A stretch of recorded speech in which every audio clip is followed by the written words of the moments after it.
semua orang tepuk tangan di satu pasar gitu, saking kayak, terus kita berdua kayak gak nyampe segitu.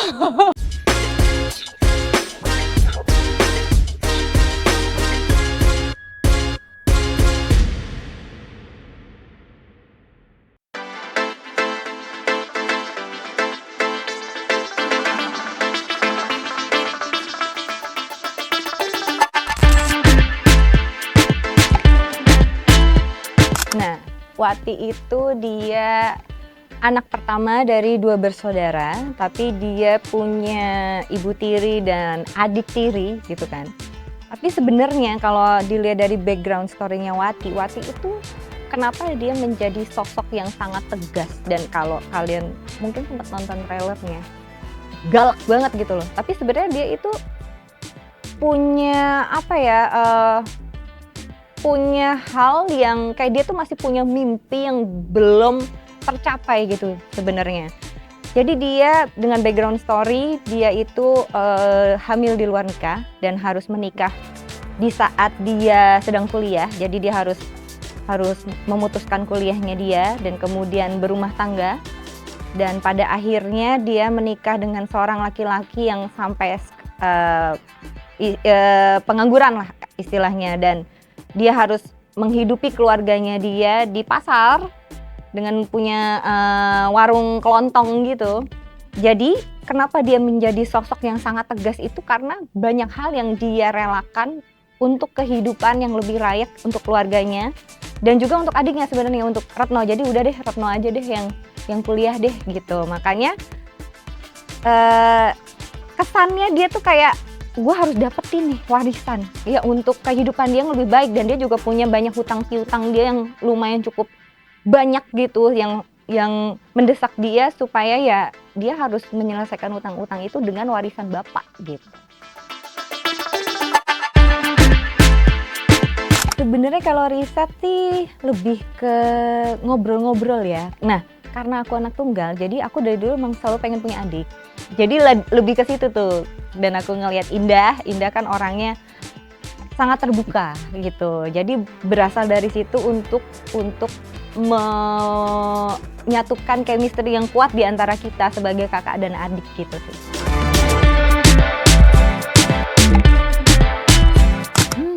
Menarik. Aku sebenarnya orangnya tuh easy going banget kan gitu. Jauh banget dari karakter Wati. Cuma sebenarnya dalam diri aku juga ada sisi tegas. Kalau aku ngerasa ada ketidakadilan, itu mungkin yang aku bisa ambil untuk sosok Wati gitu, karena dia ngerasa di dunianya dia ini, di dunia dia tuh dia ngerasa nggak adil gitu. Jadi itu yang bikin dia mengeluarkan sisi tegasnya dia tuh melebihi segalanya gitu. Sebenarnya kalau dalam hal itu aku sempet, bukan riset sih ya, ada sosok lah ya, orang yang aku kenal mempunyai kehidupan yang mirip seperti itu, dan tinggalnya pun sama di daerah Yogyakarta juga gitu. Jadi aku melihat dia di sosok itu, beban apa yang dia punya nih, dan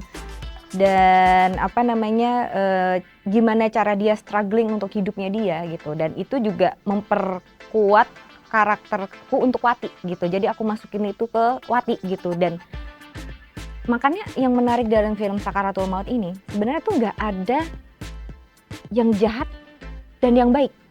Semua di sini tuh punya tujuannya masing-masing, purpose hidup masing-masing, goal hidupnya masing-masing, yang itu membuat diri mereka, yang membedakan tuh bukan jahat dan baik, tapi justru egois sama tidak egoisnya peran mereka gitu.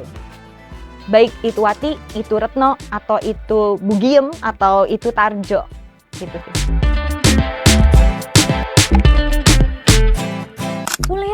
Sulit karena pertama ini harus pakai bahasa Jawa kan, dan bahasa Jawanya benar-benar bahasa Jawa yang totok banget kan. Udah gitu di sini tuh Wati tuh banyak banget dia marah.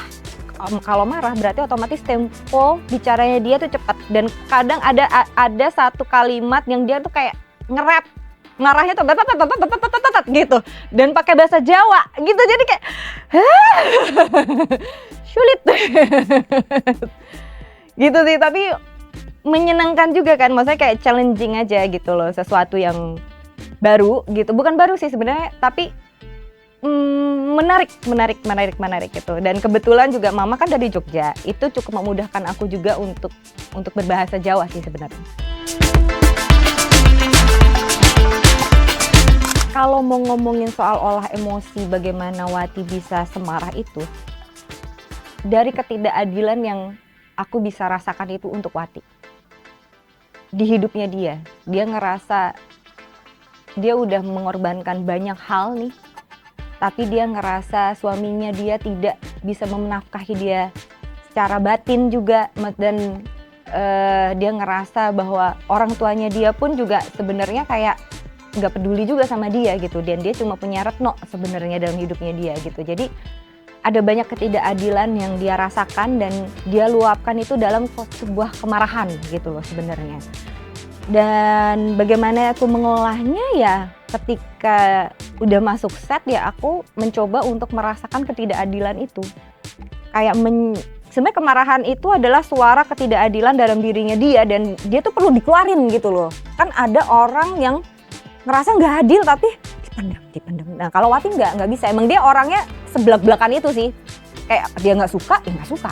Kayak ke Bu Giem ya dia nggak perlu basa-basi kayak, bagus saya halo Bu Giem, apa kan, nggak bisa, Wati nggak bisa gitu, kayak halo ya, gitu. Emang nggak suka gitu. Belak-belakan gitu, kayak yang nggak ada filternya aja dia sebenarnya.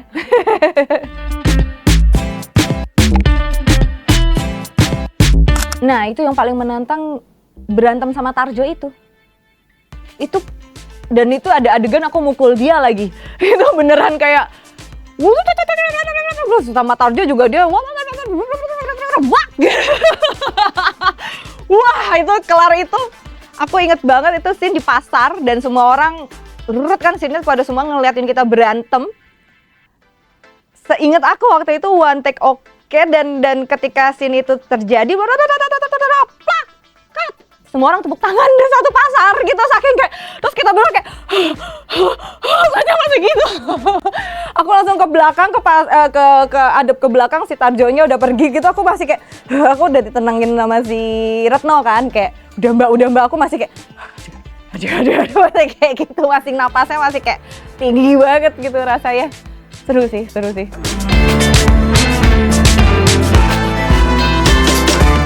Kebetulan ini adalah film ketiga pakai bahasa Jawa sih sebenarnya. Jadi memudahkan aku juga untuk menghafal bahasa Jawa, dan dialek dan medoknya udah dapat gitu loh. Tinggal dipoles dikit-dikit gitu, dan ada beberapa bahasa Jawa yang misalnya sedikit sulit, aku ubah dengan bahasa Jawa yang umum gitu. Jadi memudahkan untuk dihafal gitu juga sih. Ya karena memang dia tinggalnya di Jogja, terus dia kerja di pasar, dia nggak make up sama sekali, dan itu enak ya. Senang loh saya. Coba pakai bedak, yang penting pakai alis.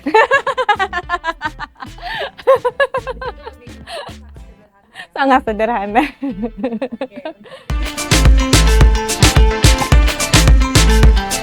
Kalau ngomongin soal profesi, aku jujur sangat beruntung karena bisa berkecimpung di industri film ini dan istilahnya bekerja sesuai dengan passion. Kan ada orang yang passionnya di A tapi dia harus kerja di B. Kan malah jadi istilahnya stres sendiri gitu loh. Dan karena kecintaanku dengan passionku ini jadi memudahkan aku untuk bekerja lebih baik lagi gitu sih. Dan menariknya di industri film ini, ketika kita masuk ke project yang lain, itu kan kayak benang kosong lagi, kayak kanvas kosong kan. Kita belajar lagi, kayak dengan karakter yang baru lagi gitu loh. Jadi ngomongin soal bosen tuh justru enggak, karena kan kita kan belajar terus. Belajar lagi gitu. Entah itu genre baru, entah itu karakter baru gitu. Asal kita milihnya aja yang pintar gitu. Maksudnya kayak, oh aku belum pernah nih misalnya memerankan Wati dengan karakter yang suka ngomel-ngomel kayak gini terus pakai bahasa Jawa, nge-rap lagi. Maksudnya kalau Kalau kalau marah-marah tuh gitu kan lumayan challenging kan, udah gitu pakai bahasa Jawa gitu, kayak aku belum pernah nih, ya udah deh aku ambil gitu.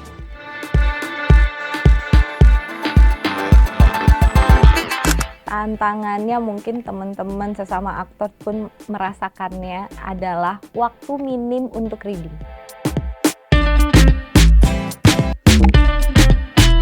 Kalau insecure mungkin lebih ke grogi kali ya, grogi itu wajar, justru harus. Kalau nggak grogi malah patut dipertanyakan sebenarnya. Berarti dia udah sangat pede dengan dirinya dia gitu, jadi dia nggak akan belajar gitu loh. Justru aku mencari groginya itu kayak, aduh ini udah bener nggak ya? Kalau kita mempertanyakan kebenaran itu, otomatis kita akan makin belajar dan belajar lagi untuk sampai, ya udah kali ya gitu. Ritual sih enggak sih, biasanya kalau misalnya emang scene-nya itu sangat berat, aku pasti butuh waktu dulu sebentar, sampai aku siap, baru oke, ready gitu. Jadi nggak mau, misalnya bukan nggak mau, kayak kalau aku emang belum ready, jangan dipaksa. Nanti kan hasilnya tidak sesuai dengan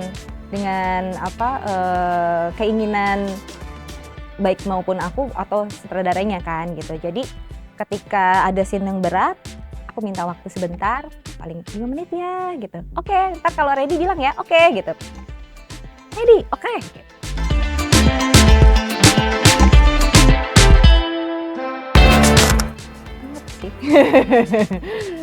Pernah banget dan itu terjadi bertahun-tahun. All over sale. Karena emang film juga waktu itu kan ada Love for Sale 2, ada Arini by Love Inc. Jadi kayak berapa tahun ya? Dari 2017 mulai syuting, 2018, 11, 2020, 21, 4 tahunan lah. Sekitar 4 tahunan.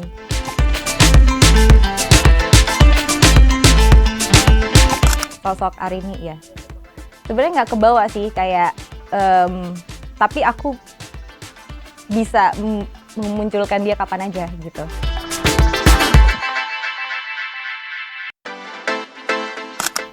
Mungkin karena Love for Sale itu kan film pertama kan, jadi waktu itu aku mungkin agak kesulitan untuk kembali lagi gitu loh. Jadi dan masih bingung nih cara pintu masuk pintu keluarnya seperti apa gitu kan, dan akhirnya mulai mencari dan waktu itu dibantu oleh istrinya Bang Ucup. Bang Ucup itu sutradara Love for Sale. Karena kan aku emang suka wall climbing. Jadi diajak sama Kak Dawai, istri Bang Ucup, untuk coba yuk kita wall climbing, karena setelah kita syuting Love for Sale sekitar sebulanan gitu, aku masih nyangkut, masih nggak bisa, aneh aja gitu loh, feelingnya tuh sad, feeling kayak duh kok udah kelar sih syutingnya, kayak gitu-gitu, hal-hal yang kayak gitu tuh gimana nih akhirnya. Yaudah yuk kita coba, kita ini rock climbing di Purwakarta gitu, di Citatah gitu kan.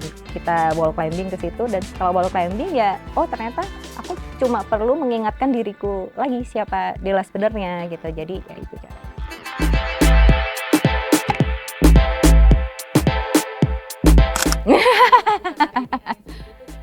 Enggak sih, enggak seheboh itu ya. Enggak seheboh itu juga sih gitu, cuma ya itu kan balik lagi bicara soal jam terbang kan, soalnya kan waktu itu kan aku juga film masih baru-baru juga kan, baru berkecimpung banget tuh tahun 2018-an kan, jadi belum punya banyak pengalaman untuk itu. Akhirnya ya setelah itu jadinya kan punya pengalaman, oh gimana nih caranya keluarin ini ya, gimana cara pintu masuk pintu keluar, banyak ngobrol sama acting coach kayak Om Yayu, kayak Bang Aji, kayak Mas Rukman Rosadi gitu, untuk bagaimana caranya gitu pintu masuk dan pintu keluarnya sebagai kami ini seorang aktor gitu. Akhirnya ya dengan banyak belajar itulah, dan akhirnya gitu.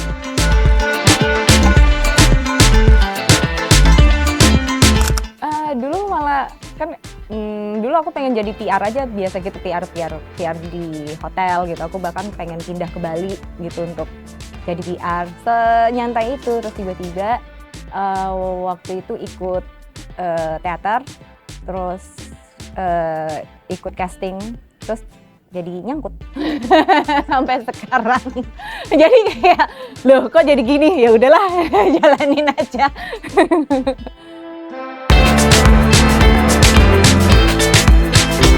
Ngomongin soal nilai sebagai seorang aktor, menariknya lagi kita sebagai aktor itu kita bisa mempelajari berbagai macam karakter manusia. Itu yang aku suka. Itu yang membuat aku jatuh cinta ya pada akhirnya nih, kita dengan tidak menyangka aku bisa berkecimpung di industri ini, lama-lama jadi jatuh cinta gitu. Dan itu yang menarik dan bikin nggak bosan karena setiap karakter yang aku perankan pasti beda-beda gitu. Jadi dan banyak nilai-nilai kehidupan yang bisa aku ambil dan aku pelajari gitu, nilai-nilai positif ya tentunya, dan nilai-nilai negatifnya tuh untuk apa ya, untuk iya betul, untuk pelajaran hidup gitu, jangan sampai kayak gini ya gitu. Jadi ya banyak banget hal yang bisa aku pelajari sebagai seorang aktor ketika berada di industri.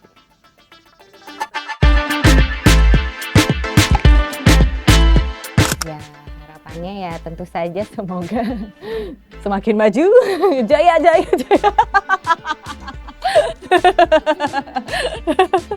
Ya tapi aku seneng sih dengan sekarang kan udah banyak banget ya genrenya gitu, udah mulai bertaburan, gak hanya horor loh gitu, udah banyak banget gitu, thriller gitu, dan dramanya juga makin gitu. Jadi semoga makin lebih banyak lagi ya gitu. Jadi dan kita ini juga jadi semakin berkembang juga gitu. Bukan hanya para aktor tapi juga teman-teman di industri ini gitu sih.